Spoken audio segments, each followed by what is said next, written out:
N'hésitez pas à liker la vidéo.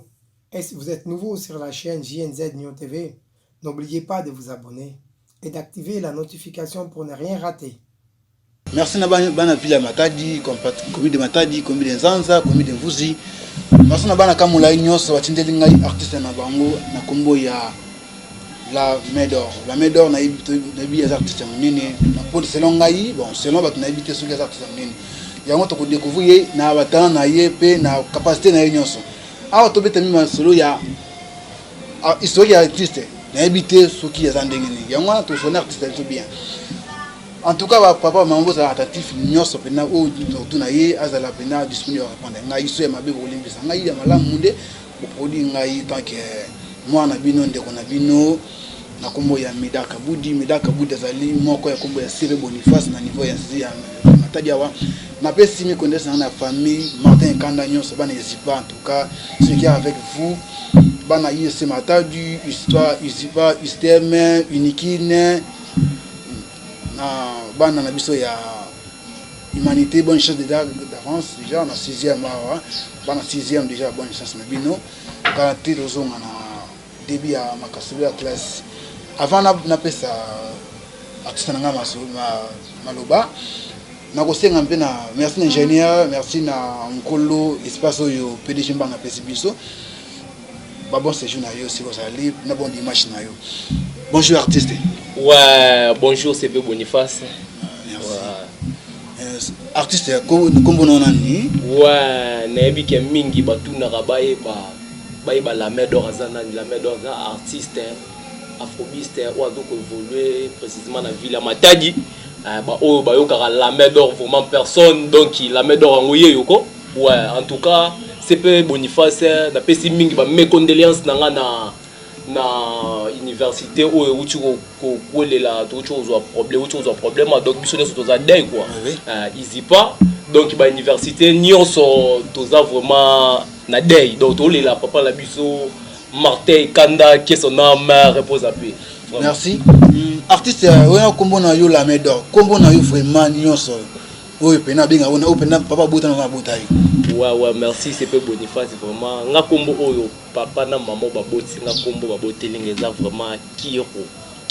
Ouais, vraiment. Ouais. Kiro nani? Ouais. Bali batako? Kiro salabisala les si tout va rester nyoso otikala bon yo bikaka. Wa lang na bino. Bon on les a tanga professeur na ngai nde a expliquera ngai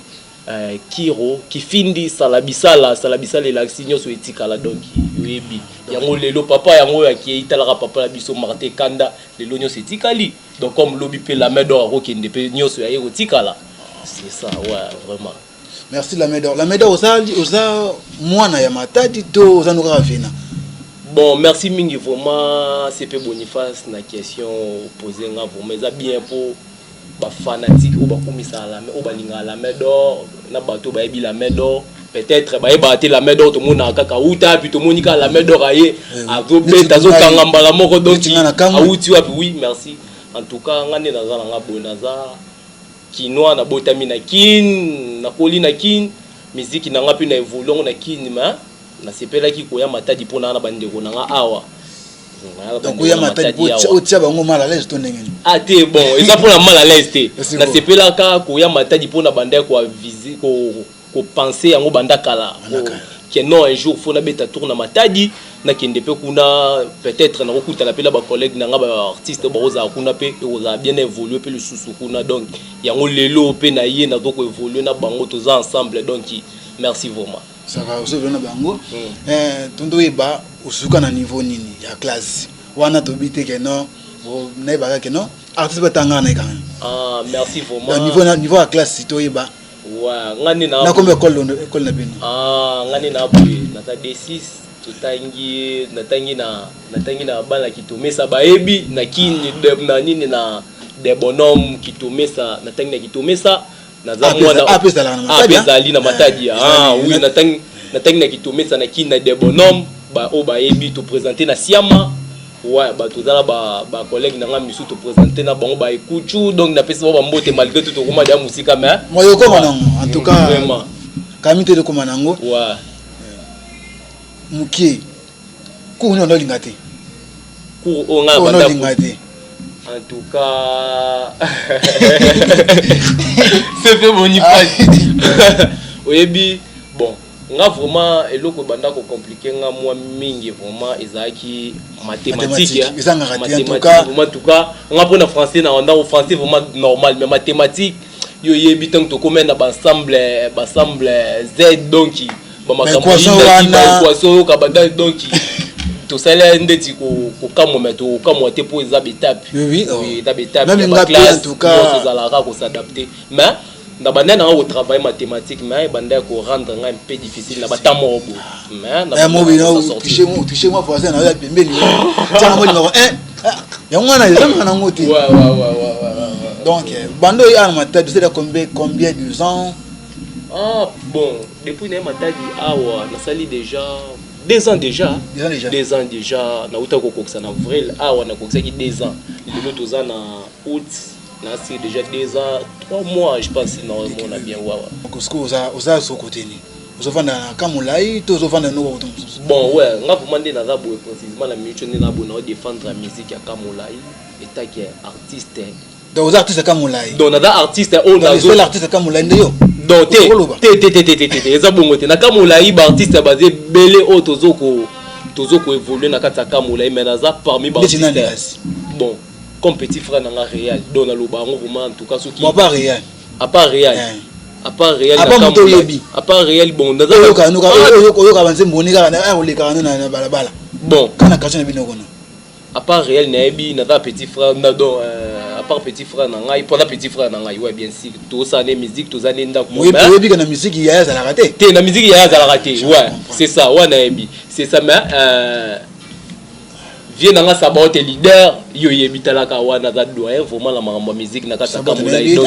ebi était mamale lisu nani mamale ça va to musika te na yeba bandi ko yemba na vocation ni est-ce que la kito la muki ka lobi non de abwe nando yemba to enzo sangelo sala rien à faire ni ba binga ba na français pour exemple so yemba ni rien à faire le la mode comme ça na ngwa communiquer ka rien à faire bon nga vraiment musique vraiment CP Boniface nga bandi moki nga depuis 2003 na banzo yemba la chorale protestant nga la chrétien naza donc na koli bon na koli chrétien oui na chrétien te naza chrétien pour matiner naza bon naza chrétien naza ma véritable chrétien na koli na église protestant na bandi ko yemba kuna depuis moi la moki ko dim na komi ko évoluer ti na yo ko doit charger ya ko même dirigeant ya diriger oui 2000 à partir de 2007 2008 na combien bon dans donc diriger génération na nga les chérubins na pesister na nga lelo so nga la main d'or na ko moyemba makasi boy bazo koka la main d'or te ba lobo la main d'or la main d'or aza mutu moko donc so kindenge ni to comprendre eta zo beta makasi boy la main d'or nga utu pa simbi nini te et ça formation na zo ki passer na nga mamu mushigo ba mbote belé merci t'as formé moi si moi na moi si bon la mec on m'a dit na formé et pas moi na moi si mamu moshigo bambo te belé place azali en tout cas ça la nga bien vraiment tong na mona mande na ko maboy so nazo kanza mamu moshigo en tout cas na se souvenir na makambo belé merci na maman peut-être moi mbali tela moi balo biki na moi na formé ngana kamwe ezala yana mo vena nga shirika be asali nga boy wa vena nga baby mais lesi nga pe na mto formé ngai na ko bandi ngini isa ba fika TV kana formé nga donc TV na va ngena va vena nga baby mo veni nga na bengi ndeni ka boy tina sala boy so on point donc nga na tengela ngote mena zo ni formation na nga bon sko toujours na si j'ai na maso nga na yo awa sko ndungo za boy uzana projet ni pour na ika mingi te baninga ba sesi da moi sports obeta le 17 hours sko pour na yo bon na sepeli mingi vraiment les sous na ndenge ozongisenga les sous na sport oui ba utako sport ucho salama même ngamo pe na zalaki ti ba sport yo salama na banda ko mona mais na doit ki tenter mais yango na do pesa mingi na do lobela bana villa Matadi donc tous les 3 communes donc la main d'or ngoyi boluka na kata kamola les 16 to beta staff Bilbao chevier lolo to kozala wana biso tout na rond-point d'Ama en tout cas bon mon makambo boya bo vivre la main d'or ba ko sa bino la musique le côté ya timanda boya bo vivre ba bonne musique donc bo sentir ma que non to za un artiste na kamolai pas la nyoso kamolai donc bola la te boya jour wango boya vraiment bo za na sima la main d'or bo soutenir ngabino bo sentir to kimisa bango. Merci velo le siko za peso mbote ngabe na za journée wana soki nzamba pesi ba pe mango ndinga be ndinge ezalanga petit na za kuna ba erni. Bon, yo yebi a ezala kaka batamo bo à partir déjà ba 18h 19h 20h da domi lengi la déjà parti à R1 to yebi. Oui bien mboka ça bien té malgré tout ba de confinement mboka ça bien té. Zo bango. Oui bien si kasi to yebi moni to check yango les 16 pour ani po to yebi ba ofongo la makambo déjà ti les 15 ton makambo do fongo ma les 16 mbala moko yo yebi nde na moni ba chila ki yango bon. Na yebi te mais peut-être ko za bongo. Pour na moni nde ba chila yo po to ki makambo ozonga bien les 16 et les 15 mais les 16 pour tout le monde appelle les 15 t les 15 marambo font mais les 16 ouais les 16 biso tout aux ala artiste ouais artiste ngo yo na matadi awa hein o bino ngo imiter na matadi artiste on a lingana imiter en tout cas vraiment na ndinga mabete azati na mona azati en tout cas azati. Bon, on fait dans NMB. NMB. Bon, NMB, oui, vient à Bisso, NMB a un rappeur à Mounena au Toébi dans le Congo central. C'était la personne qui imité. Panterno, ouais, c'était la moi Gabon. Bon, pour imiter, et c'est pour imiter la volonté à Yomo artiste. On a c'est là, on a imité musicien boy. Bon, ah, on a Congo central, on a imité, bazaba musicien bazé belé main. Nanu ngana kuta na occasion kuta na musicien monté c'est hôtel la TVT au lobby hôtel la TVT hôtel la TV hôtel la TV na la TVT par rapport à ndeni pour na la net ngata la TV so na tali TV na tie oui na ko tomber na na jeune nga Francine get moke ngani suna ko luba vena ngeke tsenganzi na tala ka bango na tala bango bon emso vers cela qui te ngape na timo ile wana na développer ndenge na ngai na la TV bon na bien ngo matadi parce que bino bolingi ki ngatro na matadi ya artiste en tout cas comment concert muki yo za artiste yembaka beta moninga lo karati yo kaipi ezate ko ero yembaka yo ka ya yo moko bien te tukenda classe to senga voisin si ma réponse tukenda église to beto ça avec croisement era dimi bon il y a mingi lo na ngala loba ezaki omoni na ndenge ya mabete parfois o loba po to mbamsusu na roya bima mabe devant ba artiste o baza awa na Congo central et au la bienté ba artiste baza o baza ba talent makati bazé belé ba o pe ba lekinga pe bazali na koboya ngote mais na kozonga mwa muke na place ozongisa kinga ke non artiste nini oyo ngai na sepela ke na imiter ko imiter mutu ezalaka volonté artiste ya moko pour imiter mutu ta volonté artiste ya moko oyeba na sepela un artiste oyo yango senga il faut na imiter bon non nous na imiter peut-être nous le koyamba muso ko mona na mela minute pour le moment en tout cas azana noté vraiment c'est Boniface ouais c'est ça ça va artiste la main d'or malgré tout que jusqu'à la fin toi tu as un message à lobby comme on a eu Jérémy Mandombe là na Mikondo na pe sombo de soko zali alobi ayebioté et puis azo douter que yembaka so yego idée ye ne fiske ça moi ne fiske moi kriwana muki pour y bien bisinga bien siami la bidon en tout cas papa tout nela ngai bien bon merci biso ko yemba wana za musala na biso nga musala na neza ko yemba même soki ezala ke na yemba raté mais na koya ko se retrouver bisika o teke to vanda ngana na plateau lelo to bando beta masolo na si même yo moko place aux ali vraiment c'est bonne façon ebikete mais mbi la main d'or pour na mbi la main d'or ada artiste musicien yemba ka bo esala nga bien na ndeko na ngo yebinga ite bon artiste nyoso ezaka ate fu ba nyoso ba yebo na mbala mo te malembe na ebiki e ko sala mo bien mais ceux qui ezaki ba arcapé les ebele na beta neti nini bon naza nzimo mo bona uto beta abiso to ki parate donc kala mingi te fona sela ngo clip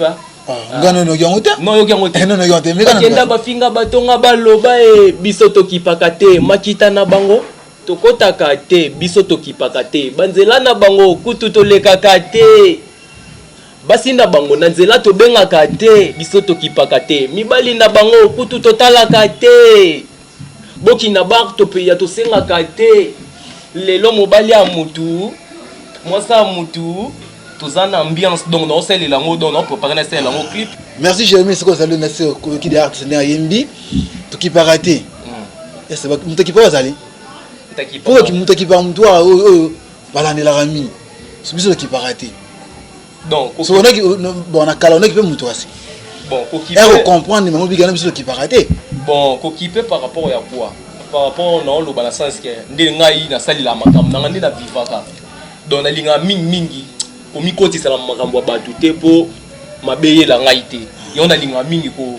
koseloigne koseretira mingi na mo makambo ya bato oyo ke concerne ngai te nakota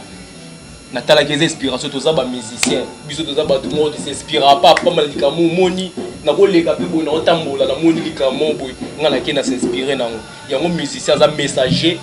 donc musicien vraiment aza messager donc aza motu moko te oyo. Merci artiste na invitation ndenge oye donc la première fois et dernière fois il y a une émission plus émission où il peut s'amener na ndeko na bino Medaka Budi Boniface na binga na mkosi sebe Boniface ali mwana moko ya ville ya Matadi atangi be awa avant di awa natangi na kisi Matadi na spécifié na ngai c'était Jérôme Bote, c'était Jason Mzaou, c'était Mathieu Bialanga, Madame Jolie, Madame Ifrazi Bambote Sikozali. Encore un encouragement na bana mi ici pas en tout cas boza makasi za nzela biso nyonso artiste tomi na suka moi de question kana kotuna yo soki lelo balobi oyemba ngana bina na produit yo mena peso artiste na ngai e ozala nani pona nga mo artiste ngoko zala nani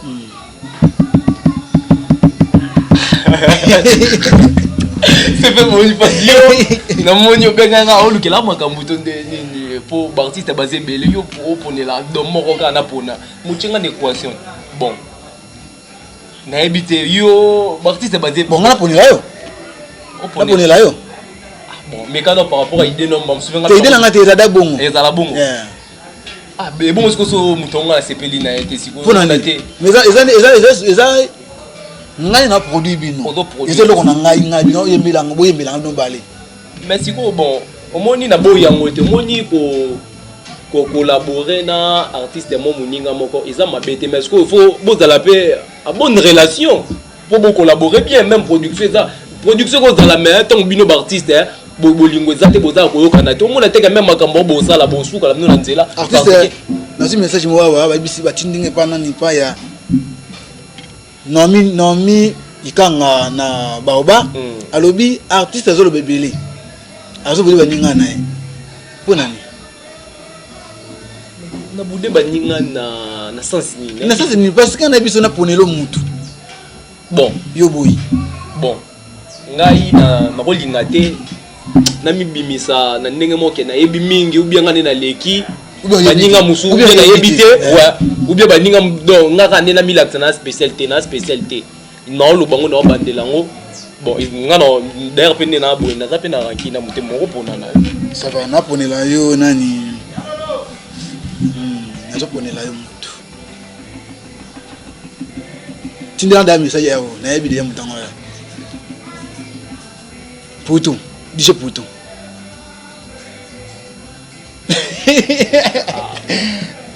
donc déjà pour tout quand même était en émission na biso awa yeba l'invitation yango déjà na ponelo déjà pour tout mais pour nous tinga moté na pona fonga mona pona yo na pesa ko pona yo ba kité na pour déjà pour tout ça oh on va dire ça va pour ninga de fona pona so que bon ça va comme production na habité ceux qui production zaki qui ezali bon wala makambo surtout yeba ça déjà bon mais non c'est pas là vraiment so mukolo ngo koki opesanga vraiment chance yo yebisanga mona pona ngamona yebisanga mukolo yango déjà ti pour tout déjà ada misi en tout cas ça pena petit wana bon petit hein bien petit massa na ngai za massa et dans âge na ko bien le petit massa na ngai za star mné na mboka ya ville Matadi DJ Puta va na nzanza aza jeune moko boye ayembaka ebi nse mo betaka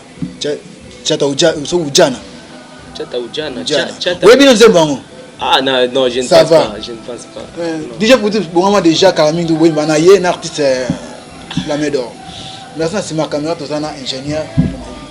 toi un ingénieur na sima caméra merci na monteur na biso merci na double face HD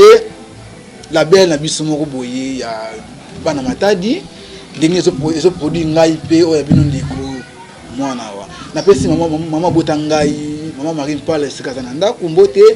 babo ce jour na passé za na congé bandiko na ngai nyonso oyo bayibi ngai na bana kotanga ta moi 10 personnes Tantine Rose petit sœur na ngai Dorcas Mandombela Nyota Mandombela toka tozana famille Mandombela nyonso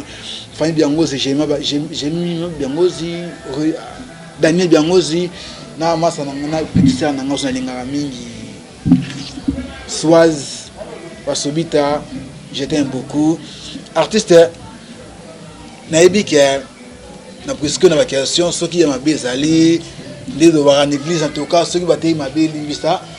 ya malamu to garda ka mon ndingi za tilelo artiste ya mabe mo émission pour clôturer l'émission bon ya mabe na mona nga ya mabe te ya mabe bomeza exact donc tu sais bien donc merci na bana kamolai bana Nswadama bana Nzanza Kikanda Soyo Epom Belvedere dans na nozo Kalaming to na ko sala émission na Belvedere wana Kalaming te na ya kuna so na bosa ni quartier en tout cas bolimbisa ngai kalankala bakatete be na ville Matadi awa bon dimanche na nous so merci artiste ouais mais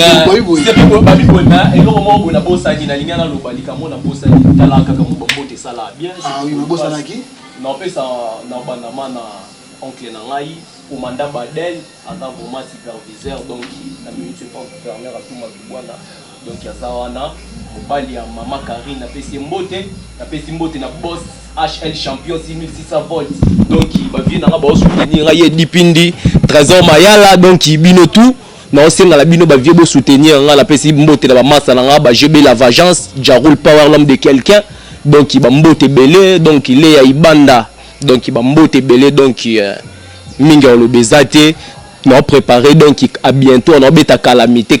zoya donc ba bilo ronde tiba je suis pas un noblard mais je suis venu pour te faire quitter dans l'obscurité et encore dans la calamité ouais merci vraiment merci na artiste na nyonso na oya ngai cordon na bengaka ye venanga baby bon dimanche na yo ya bozanga te na sima caméra na pesi masa na ngai caméra munene na ville Matadi awa pambote trop to bandi de soko maune bandi soko yango ndali to bandi boti na suka satana za musika nanga diba donc ennemi za musika nanga ngana finga mutu te mais na sala ndi musala ndengi moko ya bosolo merci à trop